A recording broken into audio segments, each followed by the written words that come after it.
Selamat pagi para siswa kelas 9 yang hebat. Hari ini kita akan memulai pelajaran dengan memasuki kehidupan zaman dahulu. Tepatnya di sebuah desa di Sumatera Selatan, di desa Payaraman. Sebuah kisah yang penuh imajinasi dan berbagai pesan moral yang dapat kita ambil.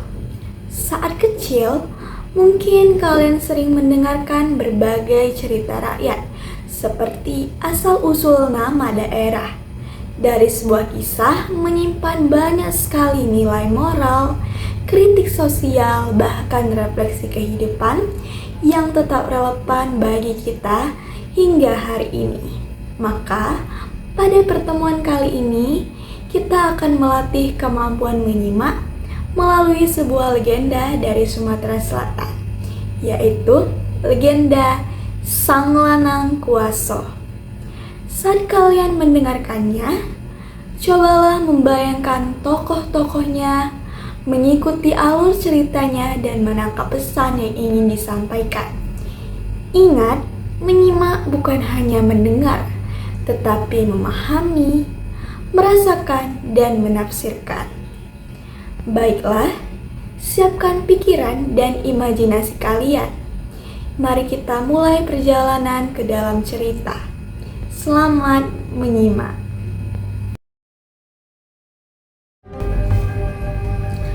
Dongeng Sang Lanang Kuwaso. Pada zaman dahulu, di Kerajaan Lampung sedang mengadakan sebuah acara kenduri besar-besaran. Sang raja akan menikahkan putrinya dengan pemuda pilihan raja. Tetapi sang putri menangis terseduh-seduh. Dia tidak mau dinikahkan dengan pemuda pilihan orang tuanya, karena dia sudah mempunyai seorang pemuda pujaan hati lain. Akhirnya, karena tidak mau dinikahkan dengan seseorang yang bukan pilihan hatinya, sang putri merencanakan sesuatu. Di tengah riuhnya acara kenduri, tiba-tiba sang raja murka karena sang putri kesayangannya hilang dan tidak ada satupun orang yang mengetahui keberadaannya. Raja sangat marah. Ia memerintahkan semua prajuritnya untuk pergi mencari sang putri. Siapapun yang bisa menemukan dan membawa putriku kembali, maka ia akan kuberikan hadiah. Tetapi jika kalian tidak ada yang bisa menemukan dan membawa putriku kembali, kalian akan kuhabisi. Sang putri pergi melarikan diri ke dalam hutan bersama seorang prajurit dari Kerajaan Lampung yang bernama Sultan. Mereka pergi ke tepian sungai untuk menemui Syarifuddin. Syarifuddin adalah salah satu dari 5 syekh dan hafiz Al-Quran yang diutus oleh Sunan Gunung Jati pada abad ke-16 untuk menyebarkan ajaran agama Islam dari Lampung sampai ke Sumatera Selatan. Sang putri sudah lama merencanakan untuk meninggalkan kerajaan, tetap karena dia tidak mencintai lelaki pilihan Raja Lampung. Kemudian, ia mengajak Syarifuddin untuk meninggalkan kerajaan. Mereka pergi menyusuri sungai dengan menaiki sebuah perahu dan bekal seadanya. Setelah perjalanan yang panjang, tibalah mereka di sebuah teluk. Lalu, kemudian mereka menyusun sebuah rencana. Syarifuddin akan tetap tinggal di sana, sementara sang putri dan sultan akan melanjutkan perjalanan menyusuri sungai ke arah hulu dengan menaiki perahu. Mereka mengayuh perahu tersebut dengan sangat cepat. Sepanjang perjalanan, orang-orang merasa heran. Saking cepatnya perahu tersebut dikayuh, orang-orang mengira perahu tersebut dikayuh oleh setan. Hah, ya ampun, cepet banget orang itu ngayuh perahu. Hah, iya ya, cepet banget. Kayak setan, kayak mau mati aja. Akhirnya, mereka tiba di sebuah payo yang banyak ditumbuhi pohon raman untuk beristirahat. Di sanalah Putri Lampung disembunyikan dan dijaga dengan baik oleh Sultan. Karena kebaikan dan ketulusan Sultan kepada Putri, ia mendapatkan julukan sebagai Sang Raja Setan. Di sisi lain, Syarifuddin membuat rencana. Dia tahu pasti utusan Raja Lampung sedang mencari mereka. Dan Syarifuddin tidak mau adanya pertumpahan darah, karena dia orang yang suka kedamaian dan merupakan seorang hafiz Al-Quran. Untuk menghindari pertumpahan darah, Syarifuddin menggunakan siasat dengan membuat ayunan atau buai dari kain yang dipakainya. Dengan kesaktiannya, dia mengaitkan ayunan itu di ujung bambu besar atau bulu dabu. Lalu dia tidur di buai tersebut. Begitu utusan Raja Lampung datang di teluk tersebut, mereka memeriksa ayunan yang berisi bayi besar yang sudah tumbuh gigi lengkap dengan kumisnya. Awalnya mereka tidak menyadari bahwa bayi di dalam buai itu adalah Syarifuddin.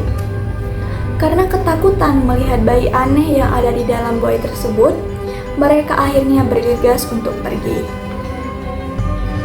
Di tengah perjalanan pulang, salah satu dari mereka merasa gelisah karena mengingat perkataan dari Raja Lampung. Mereka akhirnya sepakat untuk kembali ke tempat tadi dan memeriksa ulang.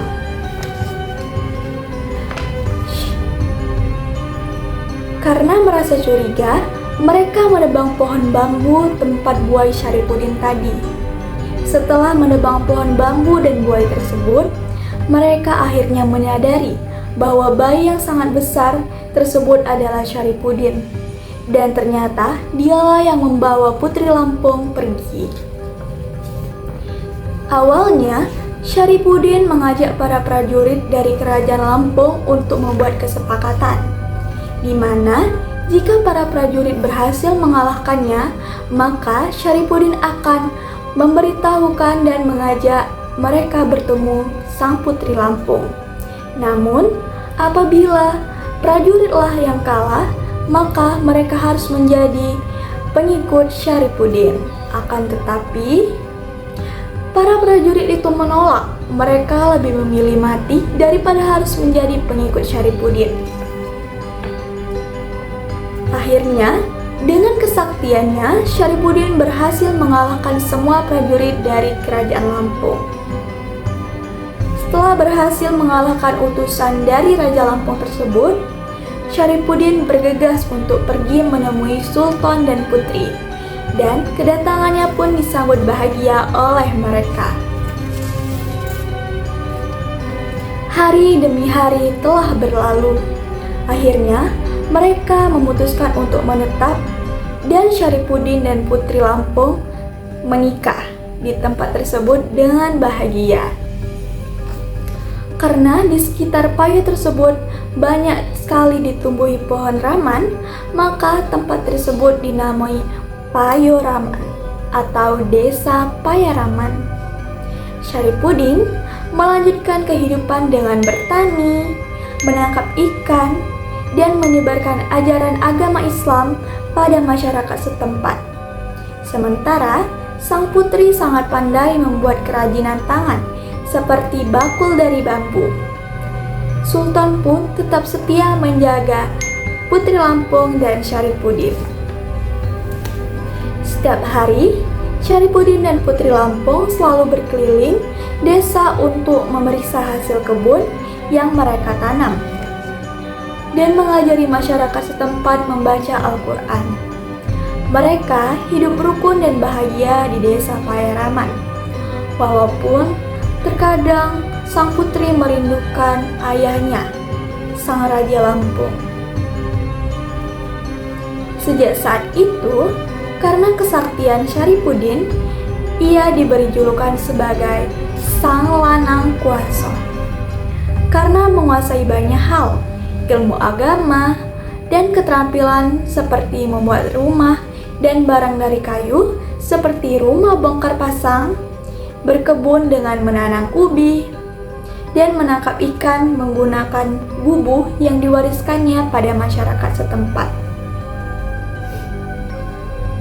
Kemudian, tempat persembunyian putri di Payo yang banyak ditumbuhi pohon raman atau peraman akhirnya menjadi nama sebuah desa, Payaraman, dan sekarang menjadi kelurahan dan kecamatan Payaraman yang terletak di Kabupaten Ogan Ilir, Provinsi Sumatera Selatan.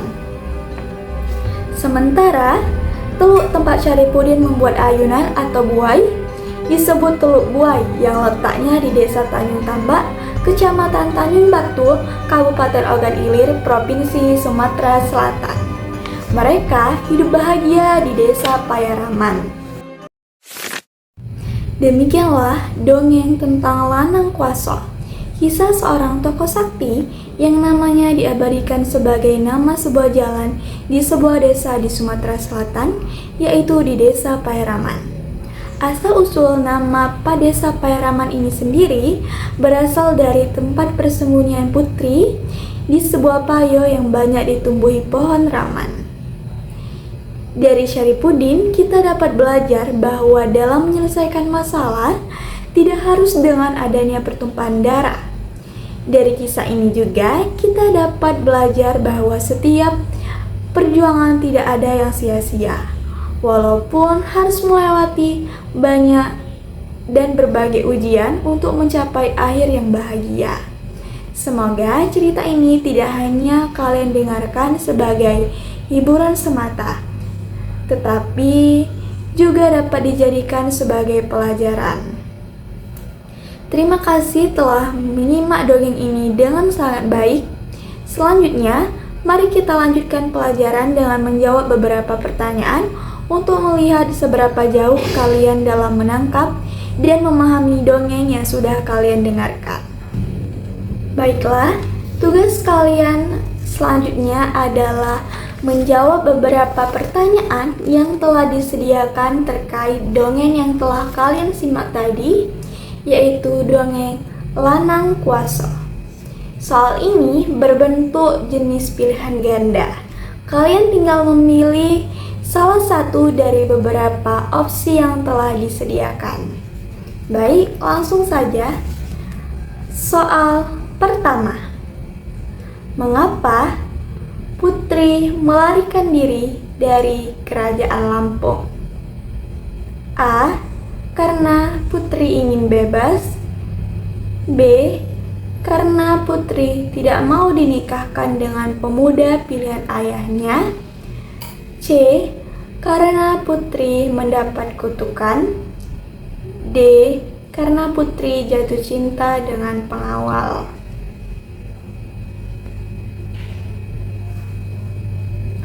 Soal nomor 2. Kemana Putri dan Sultan pergi melarikan diri? A. Ke dalam hutan. B. Ke tepi pantai. C. Kerajaan seberang. Dan D. Ke gunung.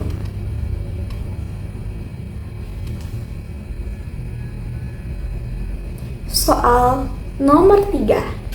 Siapakah Syarifudin itu? A. Seorang raja dari kerajaan tetangga. B. Salah satu dari 5 syekh dan hafiz Al-Quran yang diutus oleh Sunan Gunung Jati. C. Salah satu pengawal dari kerajaan Lampung. Dan D. Seorang ustadz.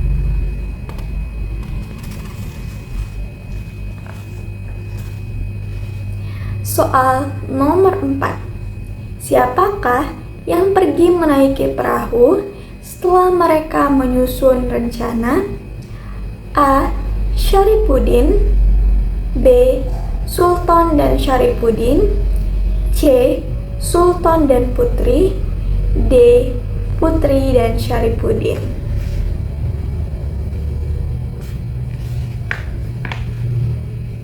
Soal nomor 5. Mengapa Sultan mendapat julukan sebagai Raja Setan? A. Karena Sultan kejam. B. Karena Sultan merupakan pengawal putri. C. Karena Sultan menjaga putri dengan baik. D. Karena Sultan pandai berkelahi.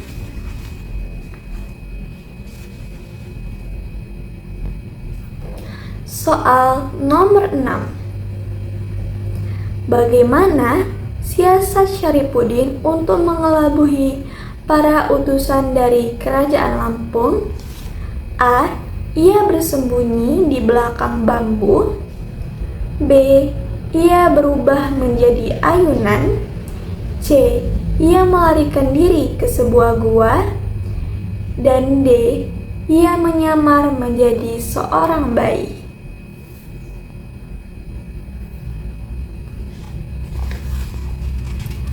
Soal nomor 7. Siapakah yang akhirnya menikah? A. Putri dan Syarifuddin. B. Putri dan Sultan. C. Putri dan pemuda pilihan ayahnya. Dan D. Sultan dan warga setempat.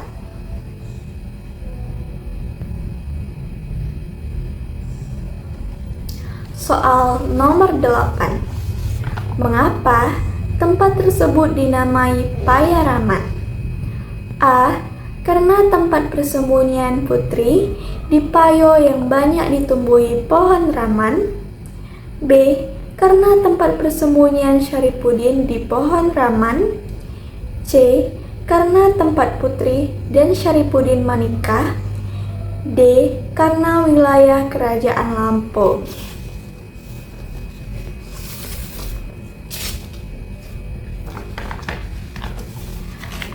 Soal nomor 9. Siapakah yang mendapat julukan sebagai Sang Lanang Kuaso? A. Sultan. B. Raja Lampung. C. Warga desa. Dan D. Syarifuddin. Soal nomor 10. Pesan moral yang dapat diambil dari dongeng ini adalah A. Keberanian untuk memperjuangkan pilihan hati. B. Semangat dalam menimba ilmu. C. Menyelesaikan masalah dalam perkelahian. Dan D. Melarikan diri dari masalah.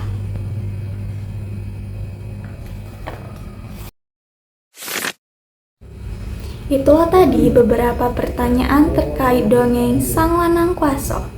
Semoga pelajaran kita pada hari ini dapat bermanfaat bagi kita semua. Pelajaran kita pada hari ini cukup sampai di sini.